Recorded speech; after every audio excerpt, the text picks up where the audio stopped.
Hey everybody, Charlie with NHORC here, back with the second and final practice before the Reckless Hobbies Drift event this upcoming weekend. I've spent a bunch of time this week and last week practicing for this, working on my car's setup, and I think I'm almost there. So in these first clips, this is my second major practice session I've managed to get in, and after a lot of tweaking and analysis of the video and analysis, while driving, really trying to focus on the fundamentals, what I realized, at least in these initial clips, everywhere where it's night outside, is that the car was not handling the same left to right. So it would hold drifts great and initiate great on left turns, but right turns, it was much harder to initiate, and it had a tendency to spin out. So you'll see that in some of these clips here, particularly the ones where I'm doing donuts around the pole. You'll see me spin out a lot, kind of going into right turns. Definitely less stable on the right turns. So what I ended up doing later in the video, there's only one or two clips where it's the third day, where it's light out, is that in the third video, or the third practice session, I basically, between the second and third one, I went through the whole car with my digital calipers. I lined all of my settings up exactly, and what I did find was I was off by a millimeter or two here and there in the suspension component. So the left side would be 1 or 2 mils longer on the turnbuckles for like the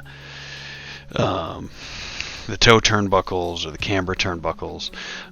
Those were a little bit off left to right, so I matched them up, and then I really focused on getting the toe out correct. Even after I had them matched, I found my toe out was not the same from one side to the other, so I had to then go through and measure my toe out angle, and after resetting it to probably 1 to 2 degrees out, I found that was too stable, and I had too hard of a time trying to initiate turns.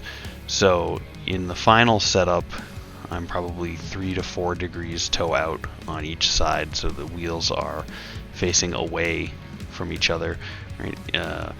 And that seems to be the sweet spot for where I'm at. Oh, right there. See that right hand spin out? That's what I'm talking about.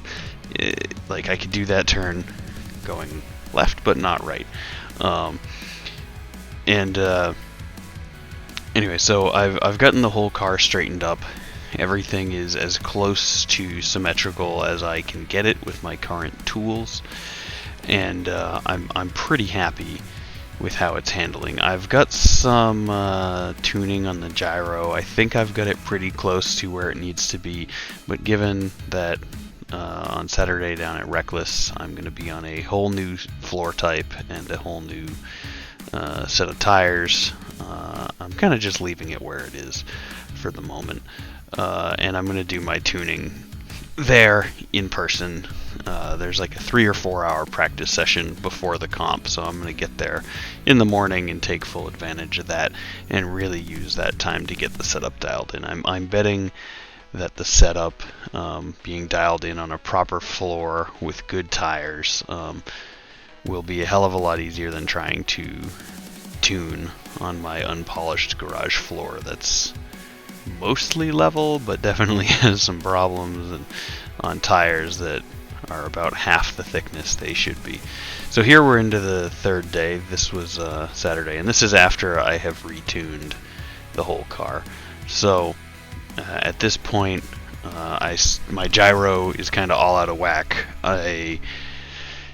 It took me a few tries of I had to reset the endpoints on the receiver and the gyro, and there, yeah, you can see I'm spinning left and right, because at this point I have the gyro it's just not right. So I played around with it, and I was moving it on my transmitter in like 10 click increments, and I ended up finding that I believe for my particular setup on my Futaba T4PM and my Futaba gyro, I needed it to be somewhere in the realm of like 23 to 24 for this surface. So most of the times when you see me stop there and pause, I change the gyro and then try it again. One of the best tools I've found for this, or the best ways to tell if your setup is correct, is two things. First, like line up on a line and just try to like spin the car around in place to the left and then spin the car around in place to the right.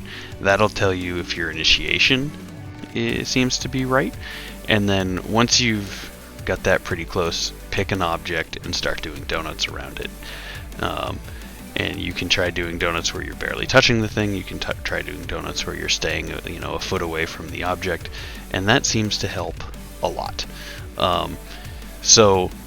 And do it in both directions, right? So that's what really led me to hone in on the fact that my setup was misaligned from one side to the other, was that I was trying to do donuts around the pole, and I just couldn't hold the right hand donut like I could hold the left hand donut. So really, really helpful kind of basic things if you're new into drifting, like me, and learning as I go here.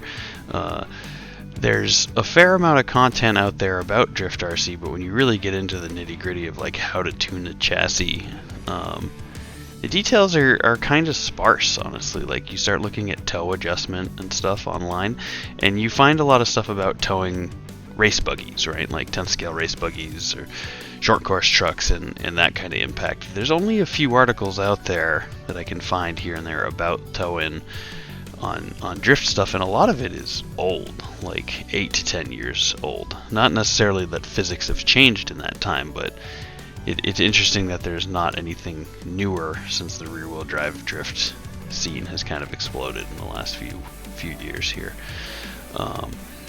So as you can see at this point, I've gotten the gyro tuned in much better. I'm starting to hold my lines better, get used to these new settings, and stop spinning out as much. This session did get cut short. Right at the end, you'll see I slide into the far corner. Okay, here's the donuts. Oh, that's just one donut, sorry. I slide into that wall, the car just went by, and I crack one of my rims. I didn't necessarily crack it, but they're adjustable offset rims from MST, and I hit hard enough on the back rim to have the super glue let go, so I had to stop my session and go repair that. And then it was cold, so I just didn't come back out. So I hope you've learned something from my practice sessions. At this point, I'm trying to do various things in addition to just making sure the gyro feels right. I'm trying to, in this case, I believe, get as close as I can to the inside, and then I'll do a couple laps. Yeah, this is an inside run where I'm trying to get as close as I can to the inside of the apexes of each turn. And then I'll switch and I'll start trying to go to the outside, like that, outside. Yeah, that one was kind of middling. But anyway, I hope my time here has been well spent. I've had a good time doing it. Watching the video really helps me understand the setup of the car better. And here you can see that I've lost the rear tire. I'll show it to the camera here in just a moment. So if this helps, please like, please subscribe. If you've got any questions or comments or want to tell me what I'm doing wrong, please comment. I'll definitely get back to you. Thanks for watching.